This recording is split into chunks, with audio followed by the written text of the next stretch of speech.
Kembali ke yang tadi, Bapak selamatkan Allah.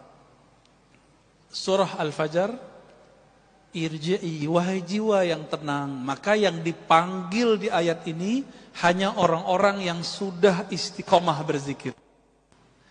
Sayyiduna Ibnu Abbas radhiyallahu taala anhuma mengatakan ayat ini adalah tiket orang ketika sakaratul maut.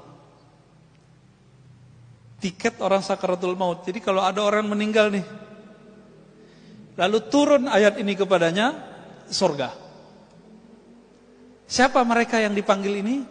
Mereka yang hari-harinya, setiap nafasnya selalu berusaha mengingat Allah Subhanahu wa taala. Dapat tiket dia. Tiket pulang kampung kepada Allah Subhanahu wa taala. Jadi tubuh ini pulang ke tanah. Tubuh ini kan tanah semua, Pak. Ya, tanah semua. Ini coba lihat Bapak yang dulu cakep ya. Bapak ini dulu cakep-cakep kayaknya nih. Sekarang udah mulai keriput kan? Dia kena gravitasi, Pak. Tanah minta dia. Tanah bilang ente kembali kepadaku. Jadi tanah manggil, wahai tubuh yang dariku, kembalilah kepadaku. Tapi roh kita dipanggil oleh si peniup roh. Siapa yang meniupkan, menghembuskan roh ke dalam diri kita? Allah.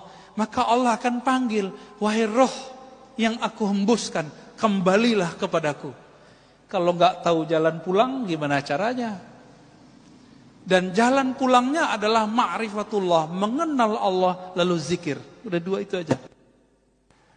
Nggak punah dua perangkat ini, jadi kayak sayap.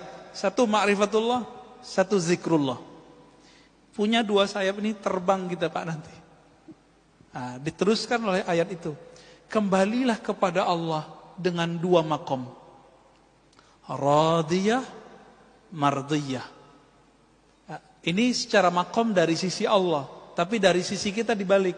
Mardiyah dulu baru radiyah. Nah, tapi beberapa ulama kita tidak mempermasalahkan itu. Radiyah diartikan jiwamu ridha. Mardiyah jiwamu diridhoi. Saya kalau sudah ridho sama seseorang, dia mau buat salah aja nggak apa-apa kan? Ya kan? Kita kalau udah sayang sama anak kita lempar kita pakai ini Pak. Mau kita balas ngelempar dia? Enggak kan? Inilah makomnya Ahlul Badar. Ahlul Badar ya, yang 313 itu apa kata Allah? Ya, lewat lisan Nabi, i'malu ma syi'tum. Udah kamu buat apa yang kamu mau, Allah pasti ampuni. Maksudnya apa ini? Apakah ayat ini nyuruh mereka maksiat? Enggak. Karena nur di kolbunya sudah jadi ridha, radiyah, mardiyah. Maka Ahlul Badar ini yang bisa mengalahkan orang-orang kafir ribuan, mereka cuma 313 orang.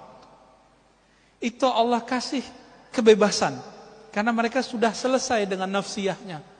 Yang bikin kita durhaka kan nafsiyah ini Pak, jiwa. Jiwa ini bikin kita durhaka, hawa nafsu. Hawa nafsunya udah tunduk dengan ruhnya. Maka kata Allah, sekarang kamu buat apa yang kamu suka.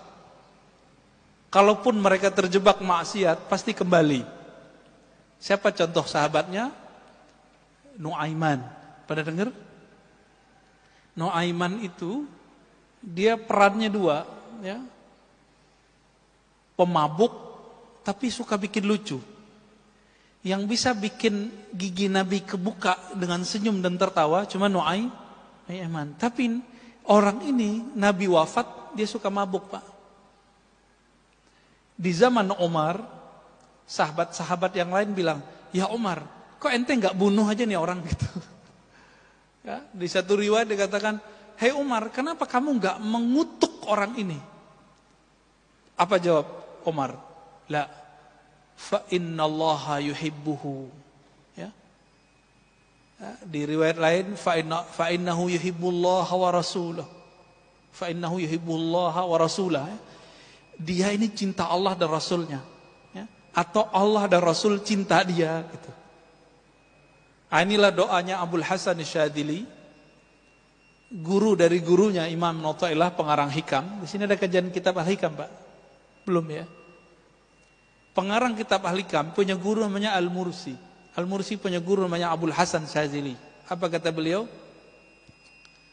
Ya Allah, jika aku salah, jadikan salahku salah orang yang engkau cintai.